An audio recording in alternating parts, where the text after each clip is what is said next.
Everyone, welcome back to my channel Veena learning hub. आज का जो मेरा टॉपिक है वो है रेशियो और प्रोपोर्शन को लेके। बहुत से बच्चे क्लास में इस चैप्टर को जब करते हैं ना तो उनको रेशियो प्रोपोर्शन का फर्क समझ नहीं आता, तो मिक्स कर देते चीजों को। स्टेटमेंट में समझ नहीं आता कि कैसे किस चीज को लेके बात हो रही है, रेशियो के ऊपर बात हो रही है, प्रोपोर्शन के ऊपर बात हो रही है, किसी को समझ नहीं आता, वो पजल हो जाते हैं। फिर ये चीजें आपको आज मैं जो समझाऊंगी ना, तो आपको सब में इससे रिलेटेड कोई भी प्रॉब्लम नहीं आएगी। अब यहाँ पे सबसे पहले ना हम आज रेशियो को समझते हैं। सबसे पहले रेशियो क्या होती है।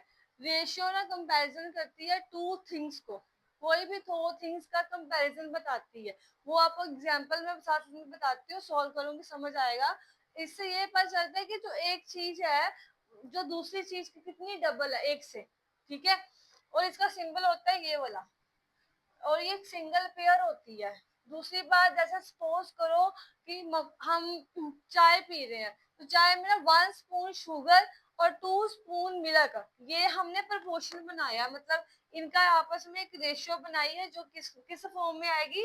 ऐसे 1/2, ऊपर न्यूमरेटर नीचे डिनोमिनेटर, मतलब इसको ऐसे वाले मेथड से लिखते हैं, रेशियो को डिवाइड वाले मेथड से लिखते हैं। ऊपर वाला न्यूमरेटर होता है, नीचे डिनोमिनेटर होता है। ये तो आपको पिछले क्लास से पता होगा क्या बोलते हैं इसे, ठीक है। अब यहाँ पे अब आ जाए, एग्जाम्पल पे आ जाओ, आपको समझ आएगा अच्छे से।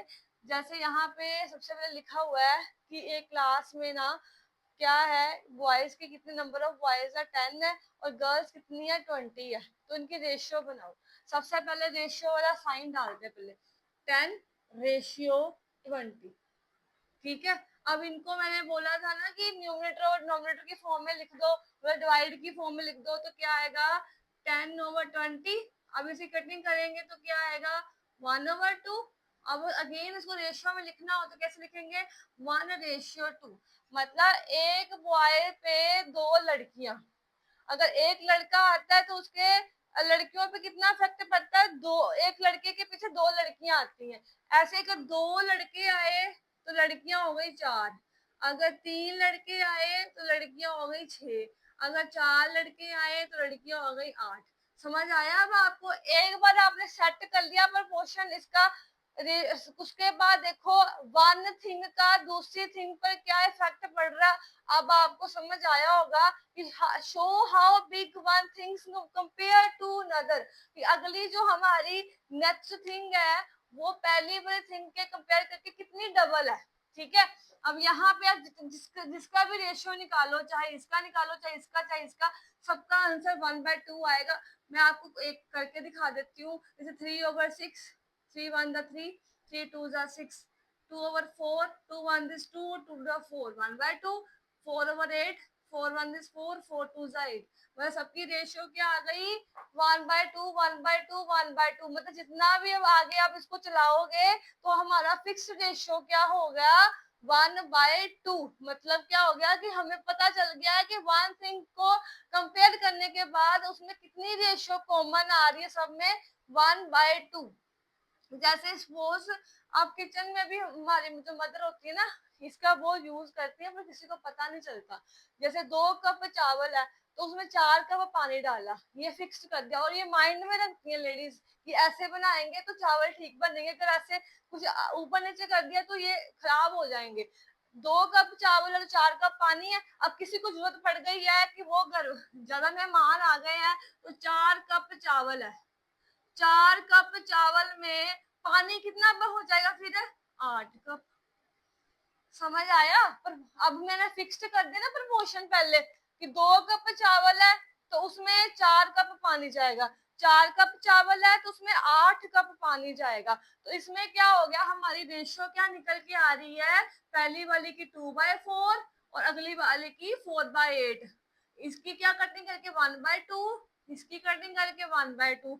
फिर इसका क्या निकला, जरूरी नहीं सबका 1/2 ही आए, अलग अलग भी आता है। मैं फॉर एग्जाम्पल आपको दे रही हूँ कि हमने एक बार अगर जिस चीज को कंपेयर कर लिया ना आपस में, मतलब इन दोनों को एक बार कंपेयर करके देख लिया ना, तो फिर हमें इजी होता है नेक्स्ट उसको चलाना। हमें पता होता है कि हमने सेम रेशियो रखनी है और उसको सीक्वेंस में कैसे चलाना है, ठीक है।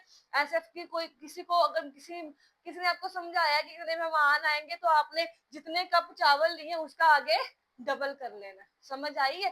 इससे आपको बार बार पूछने की जरूरत नहीं होगी, आपने फिक्स्ड कर लिया हुआ है, रेशियो को फिक्स्ड कर लिया हुआ, एक सीक्वेंस बन चुका है। अगर घर में और मेहमान आ गए हैं तो 4 की जगह पे क्या होगा, आप कर दोगे, इसको डबल करोगे तो वो भी डबल हो जाएगा। मतलब एक थिंग्स का दूसरी थिंग्स पर कैसे इफेक्ट पड़ता है, 2 थे तो 4 हो गए, 4 थे तो 8 हो गए, ऐसे ही आप आगे चलोगे, 6 है तो आगे कितने हो जाएंगे, उसका डबल करेंगे तो 12 हो जाएंगे, ऐसे ऐसे चलता जाएगा। ठीक है, जैसे एक टीचर 30 स्टूडेंट्स को पढ़ा रही है तो अगर मैं 10 टीचर्स कर दूं तो वो कितने बच्चों को पढ़ाएगी, 300 स्टूडेंट्स को।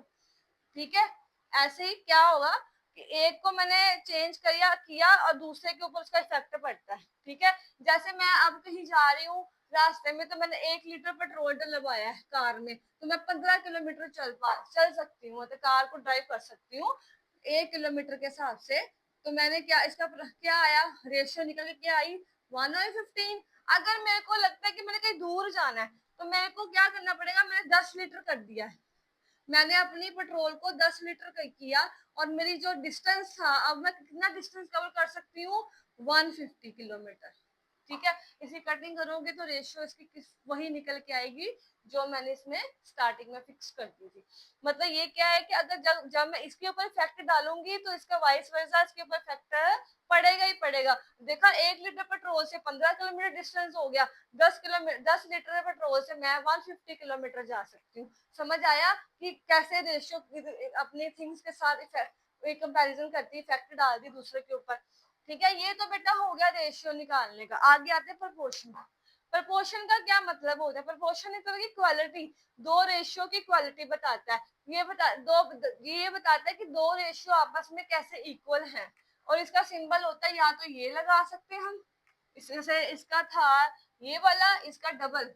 ठीक है, और यहाँ इक्वल का साइन लगा सकते हैं। एग्जाम्पल के लिए ये लिखा हुआ है 1:2, आगे प्रपोर्शन का साइन 2:4।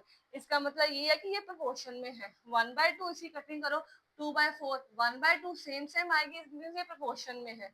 ये दो रेशियो से बनता है। अब इसी एग्जाम्पल देखो, जैसे ये सॉल्व करके बताती हूँ। 1/2, इसको मैं रेशियो को ऐसे लिख सकती हूँ, आगे 2/4। अब मैंने चेक करना है ये आपस में सेम है कि नहीं। कई बच्चों को ऐसे नहीं समझ आएगा कि सेम है कि नहीं, इसी कटिंग करके देखते हैं। 2 1 2 2 4, इसी कटिंग तो होगी नहीं, तो ये दोनों आपस में सेम है, तो आपने क्या लिखना है, प्रपोर्शन में है 1:2। ये क्या है, साइन डाल के ये प्रपोर्शन में है।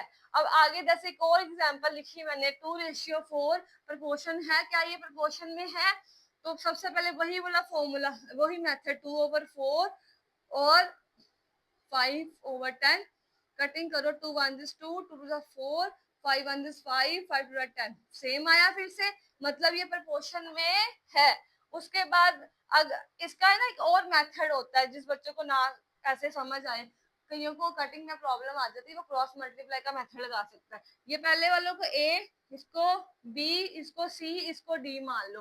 तो इसको कैसे सॉल्व करना है, पहले ए को मल्टीप्लाई करना डी से, और बी को मल्टीप्लाई करना सी से। जैसे ए है हमारा 2, बी हमारा 10, ठीक है, बी हमारा क्या है 4, और सी हमारा क्या है 5। अब इसको मल्टीप्लाई करो, 2 10 20, 4 5 20, दोनों साइड सेम आया है, तो इसका मतलब ये क्या है, प्रपोर्शन में है। अगर वो ये सेम ना आए, प्रपोर्शन में ना आए, तो आपने ऐसे वाला साइन डाल देना, it is not in proportion. ठीक है, अगर नो है तो फिर ये साइन डालना, अगर यस है तो इक्वल का साइन डालना। यहाँ तक समझ आया होगा। अब यहाँ पे देखो, इन्होंने बोला है कि एक मैंगो की प्राइस है 100, तो दो मैंगोज की होगी 200। देखने में समझ आ रहा है कि प्रपोर्शन में है कि नहीं है। अब आपने इसको सॉल्व करना है खुद, और मुझे कमेंट में बताना है कि आपको समझ आया कि नहीं। अच्छा बेटा, ये स्टेटमेंट वाला सम है, ये मैं आपको सॉल्व करके बताती हूँ। कि जैसे ना एक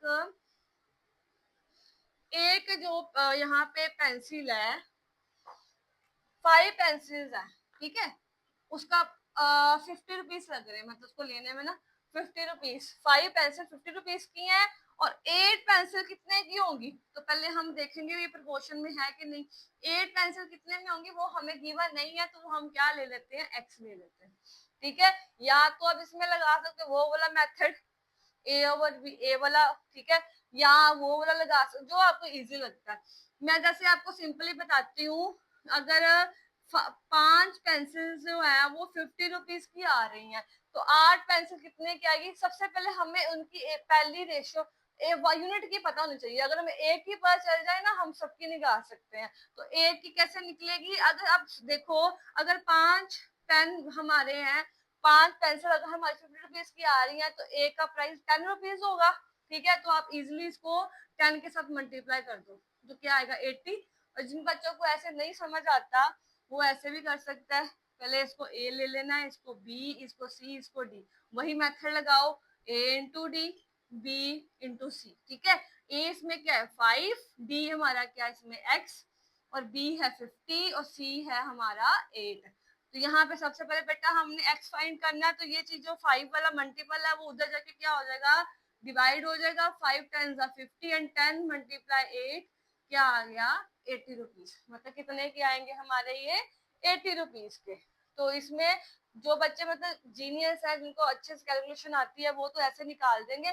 जिनको अगर नहीं समझ आता तो ये वाला फॉर्मूला लगा लेगा प्रपोर्शन का, तो इजिली आप ऐसे फाइंड कर सकते हो। ऐसे रिलेटेड कोई भी सम आपको, अभी ये बहुत बेसिक टॉप समझाया है मैंने, रेशियो प्रपोर्शन होते हैं क्या।